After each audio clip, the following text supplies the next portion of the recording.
Nagila hava, Nagila hava, Nagila v'nismecha. Hi everyone. So I'm here with Erin and Evan. This is Rabbi Potok, and we are going to have a conversation about interfaith relationships and families and some other topics. And so here's the first question on the table that we will start talking about. Tell me about your interfaith relationship or interfaith family.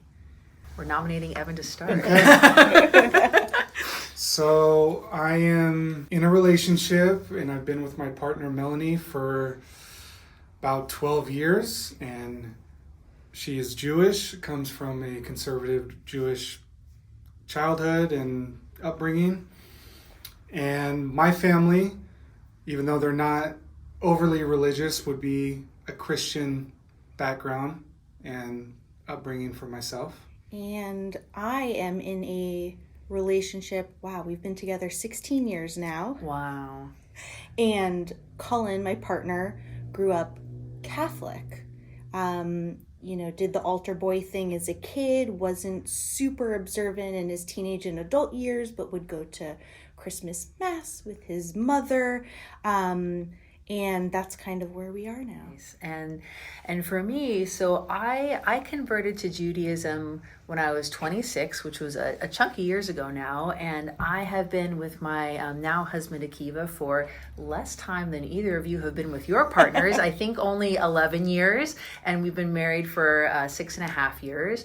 And it's interesting because even though I converted to Judaism, and so it's not an interfaith marriage, it's very much an interfaith family with, not just questions about holidays, but also, moments in, I guess like Memorial Day, 4th of July, those are technically holidays. And so it's like, if you're going to make barbecue, like where do you get the kosher meat, and how does is there a vegan option for the rest of so it's interesting how even, and I think that the thing that I have found to be in common with your experiences is that even though there's a conversion in my family story right now and not in your family stories at the moment, there's a lot of commonality even with that conversion piece being a little bit different. So maybe should we move on to our second question, or do we want to follow up a little bit? Wait, I wanted to also say that I don't have kids, and Erin, you don't have kids, but Evan, you have a little one, and so let's talk a little bit about that for a second. Yeah, let me see that's changed our entire dynamic of our relationship, even though it's always been interfaith, and we've respected each other's sides for the whole decade plus. Having a child kind of made us not pick a side, but understand what we want our family to look like. So that's been the biggest moment for sure, when the idea of interfaith or these definitions have become really apparent in our relationship. Definitely. And it reminds me of a conversation I had with a family as part of this broader community, the Dutch Shalom community, a while ago. And this family, it was very cool. I hadn't heard of a story like this where it was an interfaith family, but they were intentionally raising their children kind of in both religions. And it was sort of that's because I think you were talking about picking a side. And I think, when it comes to something like B'nai Mitzvah, you gotta have picked a side in order to do that. But for this family, that wasn't really part of their journey. So, let's transition that into the second question: is what is the thing that surprises you most about interfaith relationships, and what is your favorite thing about interfaith family? Maybe I'll answer this question kind of from a personal perspective and from a rabbi perspective. The thing that surprises me most about interfaith relationships is any prediction that a person might make about how an interfaith family works, you will find a family that defies that prediction. Yes. And you'll be like, whoa, what? And whether it's the non-Jewish parent is the parent who's responsible for all the B'nai Mitzvah lessons, or whatever, or the family I was telling you about where it is no, we're raising these children in both religious traditions, and it's that doesn't make sense to me, but it makes sense to them. It's you never know what one family's choice is going to be, that you're going to be I didn't even think that was possible, but here it is, a family's doing it. So yes, yeah. I do think it's this is the modern Jewish family and modern Jewish relationships, and everybody is so different. I remember when Cullen and I first moved in together and moved out here from Miami to California. So it's our first year in our home together. We come to Christmas time, which for his family, which isn't necessarily super observant, but Christmas is a big deal with Christmas decorations and trees and the stockings that his mom knitted when they were babies. Yeah. And the first year we were coming up to Christmas and I was going to have a Christmas tree in my house, and it felt so weird because growing up, never, ever, ever, Hanukkah bush wasn't even a joke in my family. Like, of course we would never have a Christmas tree. We visited friends that did. But having one in my own home, it was something I had to come to terms with the negotiation of, this is an interfaith relationship. Okay, it's a Christmas tree in my living room, but it's an evergreen tree that smells beautiful that we're putting lights on, and I don't have a manger scene, and I don't have a cross at the top. And those were kind of these, the back and forth conversation. And then with that comes, I light Shabbat candles every single Friday. Cullen doesn't know the prayer, but he stands with me. And what I have found over the course of our relationship is I have become more invested in my Judaism and learned more about our religion and culture because of the questions he asks me. When I did the first Shabbat prayers and waved my hands 3 times, why are you doing that? Why 3? Did you look at why are you looking at your hands through the candlelight, through your nail? Like, all these questions that he asked made me go, wait, why did I do that? I know there's a reason why. There's probably 3 totally different reasons why I do each of these things. But it's made me research, read, and find out more, and in some ways become more invested. He'll come with me to Kabbalat Shabbat services. Again, doesn't understand, but will follow along in the Siddur, read the English transliterations, nudge me when he recognizes something. When he reads the poems on the side, they get really metaphysical. He gets really into it. So it's definitely, I think, this ever-evolving back and forth. And while whether or not he converts, and that's not necessary for me at this stage in my life, I feel like, he's a part of the tribe, digging the vibe kind of thing. Love that, absolutely. Like, to kind of piggyback off of what Erin's saying, because I'm on the opposite side. I'm Cullen experiencing it through my partner. It's very interesting to have one idea of what you think Judaism is, and then to be taught at first by your partner, and then by studying and looking into it yourself, and then again starting a family and realizing that these ideas that we had, or at least I had, because Melanie, growing up Jewish, has always had a strong connection to her Jewish roots, but throughout her college experience and 20s, it really leaned heavily on more Zionism and just a love for Israel, and like, this is my country and these are my people. And so that was where a lot of the love came from. Fast forward to then being a mother, and I've seen her really go back to everything that was important to her when she was growing up. And so it's like 2 different experiences of something that I think I understand, like lighting Shabbat candles, which we would always do as we would go to her family's house, and then now I'm in the position where I'm the family. I'm the part of this. We're doing it here, and there's for our baby boy Ezra, and so that's been the biggest thing, is just seeing it evolve and having what I thought was an understanding, and knowing that I still had a lot to learn. Even every month, every year that goes by, it's learning a little bit more, but then just having my perspective completely changed, and also seeing that in my partner, who we've known what kind of relationship we were in, but then now that we're a family and now that we're raising a child, it's been defined differently, and we're kind of still trying to navigate that, but it's been a great ride so far. That's awesome. No, that's awesome. And it's a journey, right? It is a journey.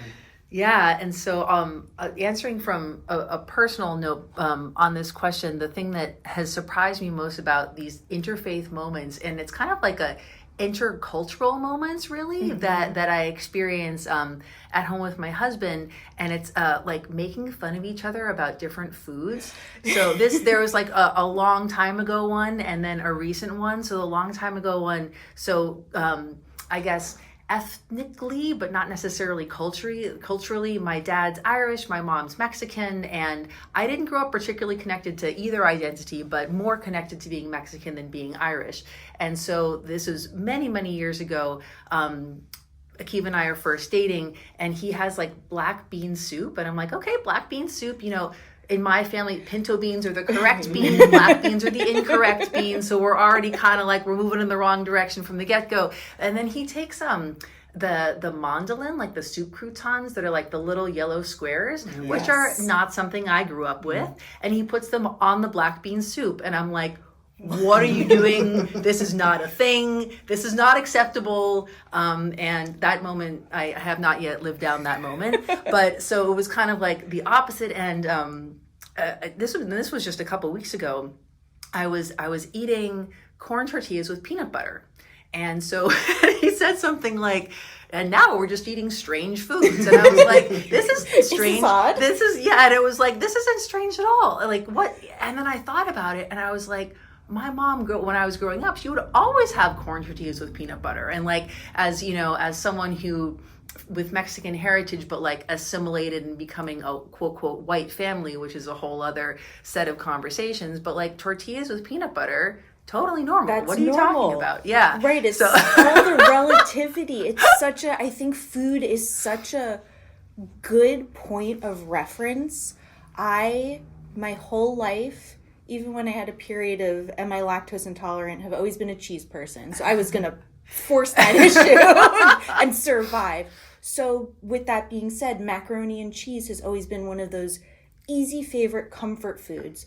But the core comfort food is when we were little, and I think this traces back to somewhere in Russia or Germany, my mom would make farfel pasta, and it would either be kasha varnishkis or she'd make it with cottage cheese. Oh, yeah.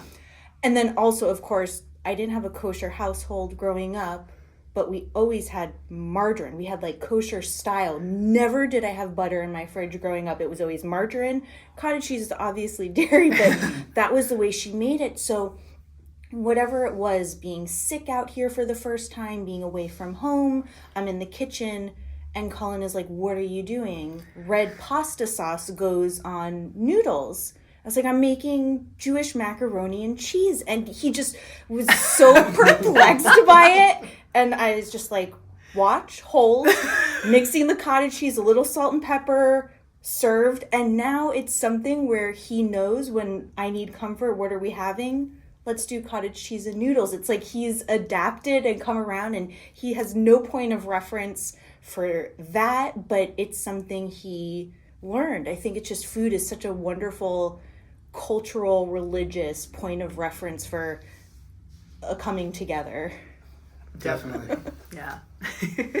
All right. So now is the serious question among the questions that we're planning on talking about today. What do you think about the Rabbinical Assembly's prohibition on conservative rabbis officiating intermarriages? So a little bit of history for a second on how this podcast came together. Erin and I were talking last month in December about various issues related to being Jewish during the Christmas season and in the context of an interfaith relationship, and what are all the feelings that are happening, because there are lots of them for sure. And then the Rabbinical Assembly sent out a whole thing saying like, yes, we are still not okay with conservative rabbis officiating intermarriages. And it was like, wow, this timing couldn't be better, ? And so we're going to dive into that discussion right now. Anyone want to take it first? I think so. I'm at a place where, again, 15, 16 years together, we are registered domestic partners in the state of California. That's where we are.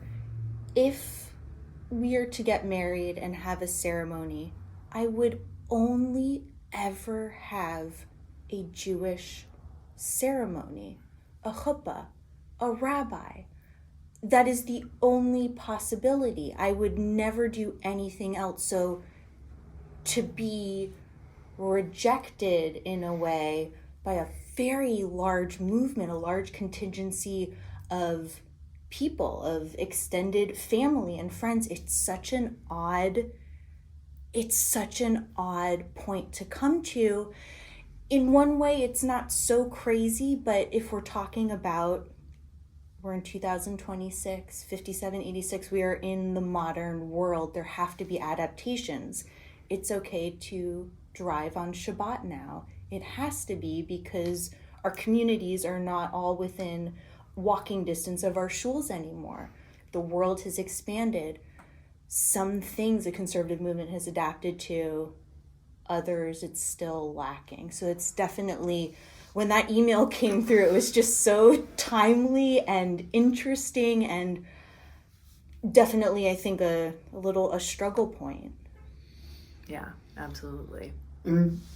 Yeah, it's a reason why I'm not married, but not solely the reason why I'm not married, but like Erin was saying, how she envisions her wedding, if that were to happen, it would be a Jewish wedding. And I have the same feelings, that out of respect to my partner and out of respect to everything that we've built and then are now continuing to build and grow as a family, that's how I would want our wedding to be. It would have to be a Jewish wedding. And a little bit before she was pregnant, I started exploring, because knowing of the ban, started exploring the process of conversion, and started the process a couple times. The first time, it didn't align with me. It felt like too easy. Maybe someone, because this is long before I've worked at a shul, so I didn't know, looking at things, and not everyone can be trusted that you find online, and people will definitely take your money and give you a certificate, but that doesn't really mean anything. So then when I found AJU and the classes that they offer, I started, but then a little curveball of a pregnant partner got in the way, and things changed. And right, wrong, or indifferent, I found the Jewish hack of, if the Jewish mother carries then the family aspect. So, and that's kind of been my process on why things have been set aside. I didn't understand that priorities would kind of become so much bigger than I could even imagine, and I wouldn't have as much time to just like, I'll continue these classes. That hasn't been the case, but I can still sleep at night knowing that my child is Jewish, and everything that I want for my child and for our family is going to happen. And I hope, and my goal is to catch up to them. But so that's kind of the thing where I'm on the fence. It does feel outdated in the modern times when you look around and you see how many interfaith relationships and friendships that's the evolution of the human species in today, and that's what we all want as a progressive people. But then I also see in 2025, 26, that when something is as precious as Judaism is attacked, whether it's in your face or behind the scenes, we all see it's trying to protect the purity of it. I don't know what the right way is to do that or the wrong way. Right now, it is a ban like this. There's certain thing, I know this doesn't relate specifically to conservative Judaism, but when I traveled to Israel with Melanie and we went to the Western Wall, we did not visit the Western Wall together. So there's certain aspects that are very dated that we all know doesn't fully fit in the modern times. A lot of it is people trying to catch up, but it's also trying to protect something that is very fragile. And unfortunately, the world shows us time and time again that if there's an opportunity to knock it down, it usually does. So that's why it's the reason why I'm not married, but I understand why it's there, and I also know that there are ways to do that. It's just a conversion process. Yeah. Wow. Such great answers so far. Yeah, and the thing is that strikes me about all three of us sitting here together is that we all have interfaith families. We're all of the millennial generation, I'll say, and we all work for a synagogue, which is like belonging to a synagogue, but like more. So we're obviously very invested in Jewish community and in the Jewish people, and here we are in this situation. So, I mean, as a conservative rabbi and a member of the rabbinical assembly and a product of conservative rabbinical education, it's like I'm torn, because on the one hand, technically, if you look at the rules and the details of the rules, it makes a lot of sense as to why conservative rabbis can't officiate intermarriages, because there's this thing, Kadat Moshe v'Yisrael, which basically means that both of the people in the marriage have to be Jewish. That's a super condensed explanation there, but and that makes sense. And at the same time, being a rabbi in the world interacting with people, it's like, this is not the right answer. So on the one hand, it's the necessary answer, and on the other hand, it's the wrong answer. And me not knowing yet what to do with that is like part of what made me so want to have this conversation with all of us today, because haven't figured this one out yet. But thankfully there's time to talk and to explore. And, you know, I guess it's not really my way to be like, I'm going to break the rules, that's what I'll do about this. But it's much more my way to get together with like-minded people and to talk more. Yeah. All right. So from the sublime to the ridiculous. This is something that I personally have thought about a lot. Okay. Which is the Jewish equivalent to Christmas? Hanukkah or Passover? Explain and discuss. My gut reaction, I was like, definitely not Hanukkah, regardless of Hanukkah is Jewish Christmas, and that has been said, you know, over the years, I think just because they fall at the same time of year and they've just been simplified together as a gift-giving time during winter.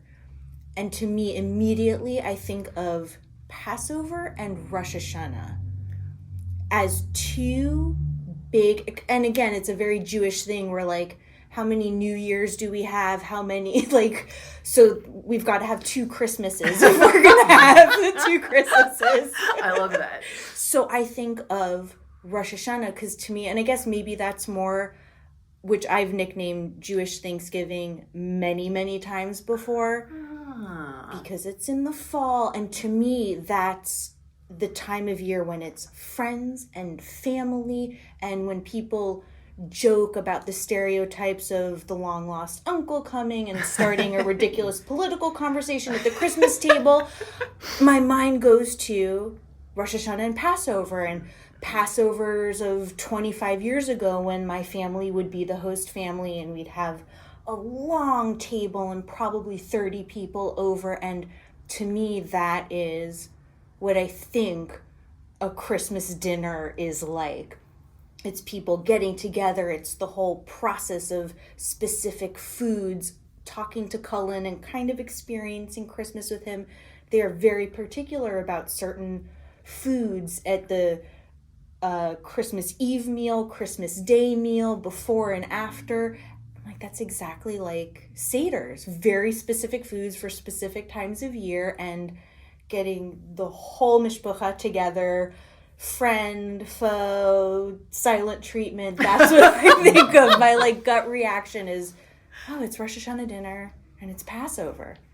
Hanukkah, great, but like absolutely not. I think it's just the same time of year, so they get kind of smushed together.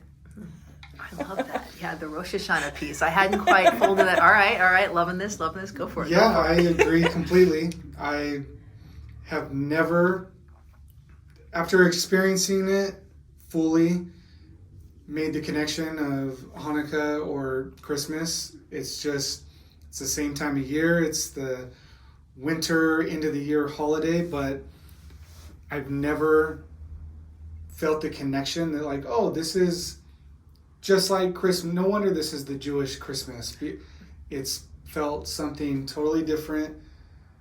But Passover, even though it's in the spring and isn't definitely not related to anything like my family where we didn't have a set meal for Christmas Eve or Christmas. It changed all the time, so we didn't have those traditions, but and definitely, well, 2 years ago, whenever my son was first born, because he was born April 8th, and the way that the calendar lined up, he was days old when we went to the Passover Seder.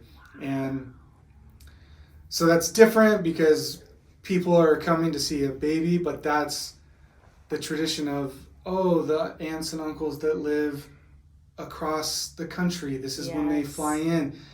They don't come in for Hanukkah. And so that's when I started to see like, oh, this is when everyone comes. It might be the only holiday that you travel for. And even though at face value, there's nothing in common with the actual holidays, the feeling, the emotions surrounding it, I've always linked Christmas to Passover for those reasons. Yes. Yeah, definitely. No, that's been my experience as well. And I guess for me growing up in a family, an extended family that was definitely culturally Mexican, Catholic, not religious, it was sort of like the cycle of the holidays in the year was like Thanksgiving was like everyone would get together, and it's like the warm up to Christmas because we're going to be back together in a month, and then Christmas is like the peak. And then there were like other reasons why we would get together throughout the year. You know, there'd be like in our, it was like grandma's birthday, and then like Easter, and like Mother's Day, Father's Day, and then it would kind of like you know I guess fade out until it was like Thanksgiving was like the ramp up, and then Christmas was the peak. And so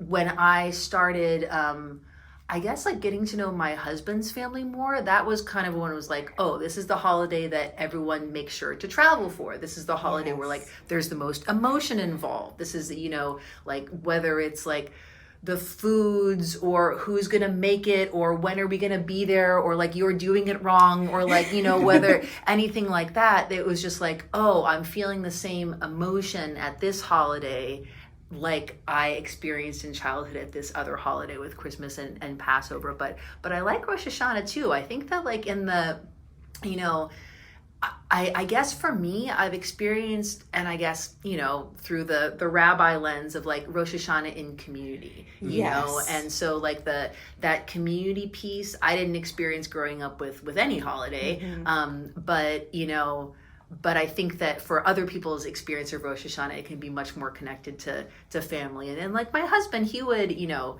that's like, well, it depends on how religious you are, right? Yeah. If you're only going to travel once a year, it's probably Passover. But if you travel twice a year, it's probably Passover and Rosh Hashanah. So yeah. And I think that I was thinking about this a lot last month, making some new friends who are not Jewish, and they're like, oh my God, what are you doing for Hanukkah? And it's like, pretty much nothing. Like, sorry to disappoint, but lighting no. a candle. Lighting candles, then lighting more candles, and then, but so, yeah.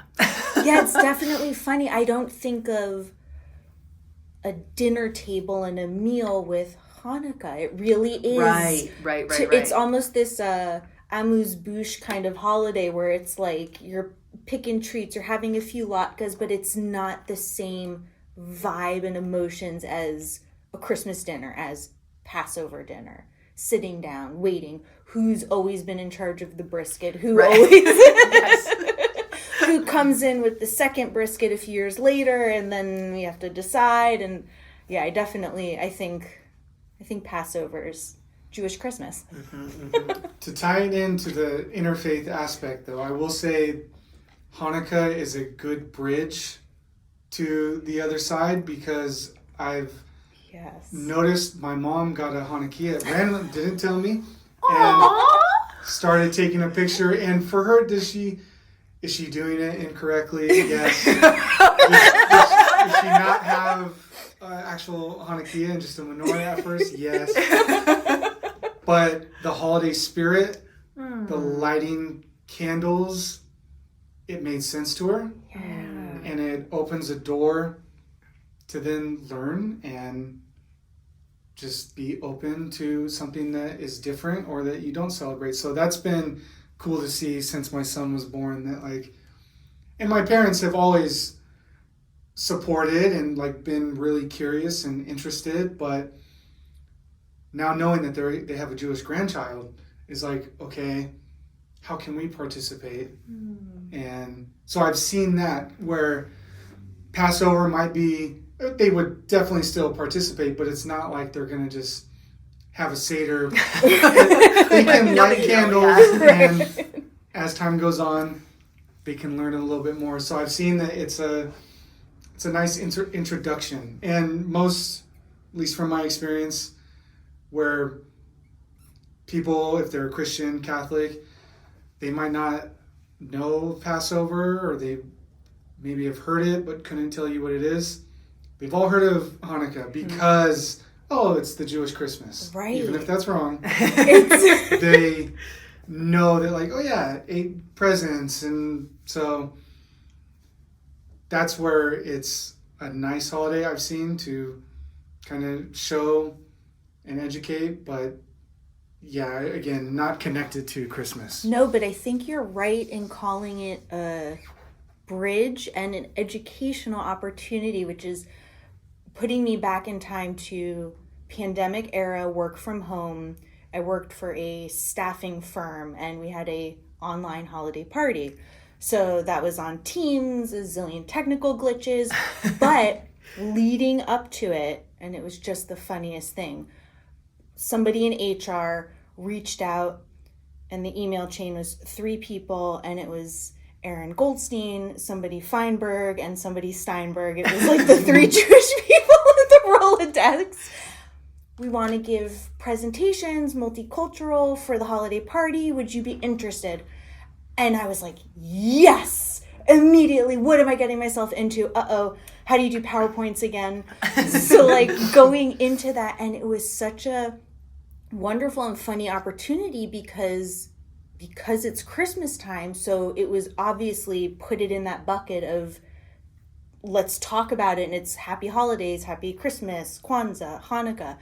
And I got to make a PowerPoint presentation and sit there in my crazy Hanukkah sweater and blue eyeshadow and make my PowerPoint presentation and be in control of the narrative. And as an adult, you're a little kid and you're focused on playing dreidel and winning guilt. And then as you get older and you learn about the historical, biblical, how true are they stories, apocryphal or not, but I got to be in control of the narrative and sneak a little Zionist argument into, sharing information about the holiday. This is a oil lamp that was found at this era, BCE. This is a scientific fact. Look how cool this is. It was found in this location.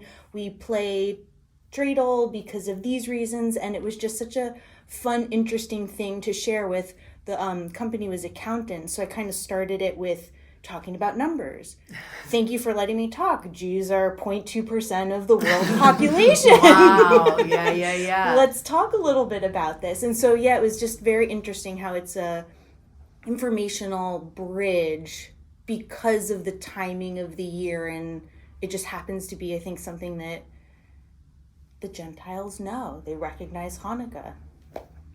Yeah. And I'm thinking about, the thing that Christmas and Hanukkah have in common, like gift giving, like, okay, but lights and the importance of like light Yes. at that time of year. And there's a story in the Talmud of Adam, the first human being, seeing that the days are getting shorter and shorter, and he's freaking out because he thinks it's just the light's going to disappear. He doesn't know that the days are going to get longer again because he's never experienced this before. And so when the winter solstice happens and the day starts getting longer, Adam, the first human, is like, wow, this is amazing, and he throws a party. And so this is the Talmud's explanation of like how all the winter holidays came about, so that like that common origin thread. Oh. That's amazing, right? You're always, what is comfort but light and warmth in the darkest time of the year, the longest nights and shortest days, light. Yeah, and it's like even now at this time of year, it's like, whoo, it's getting better. This is already way easier. So yeah. All right. Well, our last question for this session. What do you think about conversion to Judaism? And Evan, you've touched on that a little bit already, but let's open it up. Here we go. Yeah, and I'll just continue what I was saying earlier on understanding or learning how much of a process it is, and which I've learned even more so since working here, when people want to talk to you, Rabbi, or approach you, and how it really starts with, yes, there's classes and there's certain benchmarks, but really it's coming to Shabbat services and becoming a part of the community. And it's not being dunked underwater and then welcome back, you're in. And I don't want to make things lesser than it is, but there's a reason why it's a process. And Yes. a lot of people, myself included, when you understand how much of a process, you really have to have the drive to do, because it's not easy. And I think that's at the end of it, as someone that hasn't converted but started the process, and I have like mentally mapped out when I was taking the classes, I saw what I would have to do and what is necessary, and seeing it here. At the end of it, you're Jewish, and as someone that hasn't done it, I can just imagine that, like, what a sense of accomplishment, along with the spiritual and religious side of it, because it is something that you have put a lot of time and energy into, and then you can enter into the community and know what it is to be a Jew.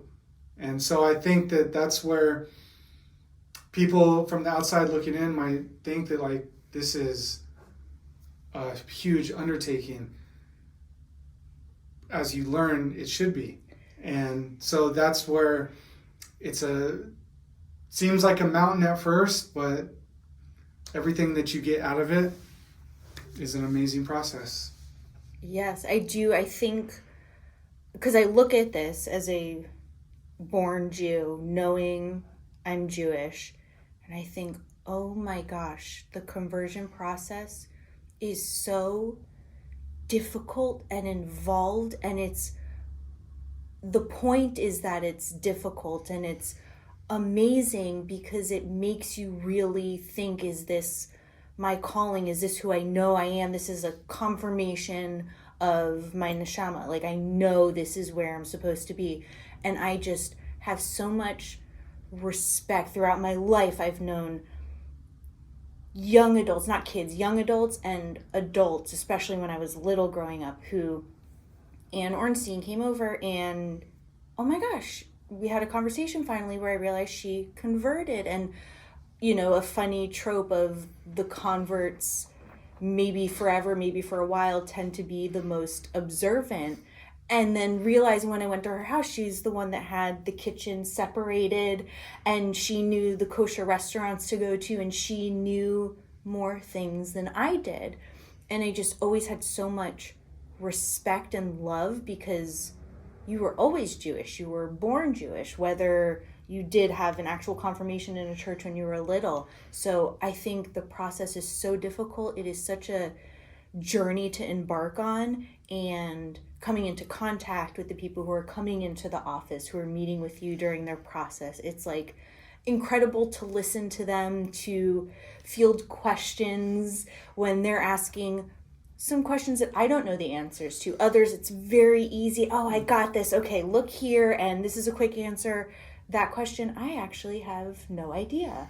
It's just such a interesting, difficult process, I think, on purpose, and I have so much respect for everybody that goes through it. And like, what a, like passing a marathon line. I imagine at the end you're like, this is where I did this is such hard work, and this is exactly where I'm supposed to be. Yeah, and I mean, like, having walked that path and continuing to walk that path, I think, yeah, conversion is definitely a process. It's a big deal. It's not easy to get to that Beit Din and mikvah, and it's just amazing how I think the thing that has surprised me the most and continues to surprise me the most is, like, once you're out of the mikvah, then things really get complicated, you know, and it's just the start. Right. It's just the start. And because the things that were confusing or mystifying about Jewish community before you went into the mikvah probably still will be afterwards. And in terms of, like, being seen and accepted by the Jewish community as a Jew, like, okay, a rabbi is going to accept you as a Jewish once you've had a Beit Din and mikvah, but, like, what about someone who, like, says a Yiddish word that you don't necessarily know, and they're like, oh my God, who are you anyway, you know?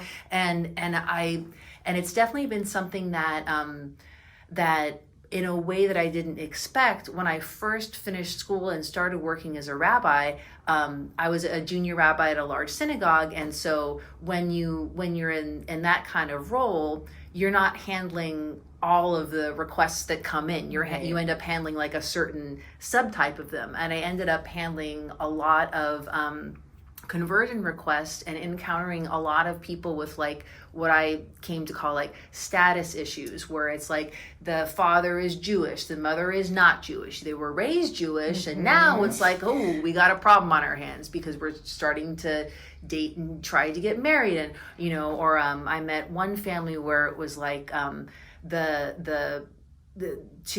mom and a dad married with two kids, two boys, and the dad was from a Chabad family but not religious. And so it was like, well, so how does the woman complete a conversion process? And it's like, she never did, you know. Yeah. And they kept trying, but eventually they came to me. And so it's, you know, it's an interesting balance, because as a rabbi encountering people with status issues or in a conversion journey, it's like, can I make this as easy as possible? Of course, still having standards, but it's like, let me make this as easy as possible, because once you come out of mikvah, then it's really going to get complicated, and I won't be in the same sort of position to help you. So it's you know, it's definitely a journey, and I think that, like, another thing that I've thought about over the years about being born Jewish and converting, it's like the Venn diagram where you see the overlap in the middle, but it's like born Jewish and, like, converted to Judaism, there's some things that are like, there's no overlap in understanding. Like, there's just, like, things that it's like, nope, the person who you're talking to who's different from you in this way is not going to be able to see your perspective. And I don't know, those moments can be really frustrating, but they can also be really interesting. And so, yeah, it's definitely important. But I think another piece about it is that, so and I mentioned this before, I've converted to Judaism, so my marriage is not an interfaith marriage, but we still have an interfaith family. Yes. So it's sort of, and then coming back to the whole like discussion about intermarriage, it's like, okay, you must make the person convert. That will change some of the situation, but not some, Right, you like, still would have the interfaith family. Right. And recently, I went to go visit my family, and my husband and I went to go visit his family, and he was mentioning to me that because of something that my mom said to him, it motivated him to go visit his mom, and I was like, oh, isn't that nice? And then it's like, what a moment in interfaith family where it's like your non-Jewish mother-in-law has impacted an important choice that you've made in your life. And it's sort of like, is that like, wow, this is good? Or is this like, oh my gosh, the Goyim, it's like, where does this, so it's complicated. It's complicated, it's beautiful, and it's complicated. Yeah. Yeah, and it's something that I haven't fully figured out. I know what I want my foundation to be in terms of my family, and that is a Jewish foundation. Some of myself it's not lost, but it is set aside, and so we haven't fully navigated aspects like holidays. We celebrate the Jewish holidays, but it is knowing that my child isn't going to be in a bubble gives me strength, even if I don't have everything squared away like I originally thought I would, or the goals for myself.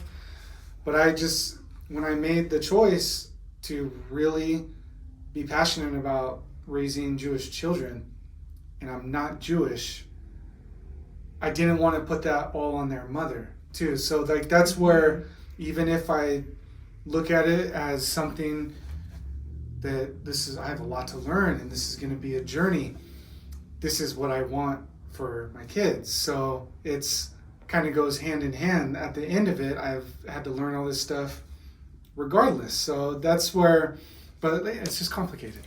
It's complicated. It's complicated. It's ever evolving. I think it's a constant navigation. Well, I love this conversation. I love how there's so much more to say, and yeah, God willing, this will be just the first chapter in an ongoing series of conversations. So yes, thanks everyone. Thank you. Peace out. Shalom.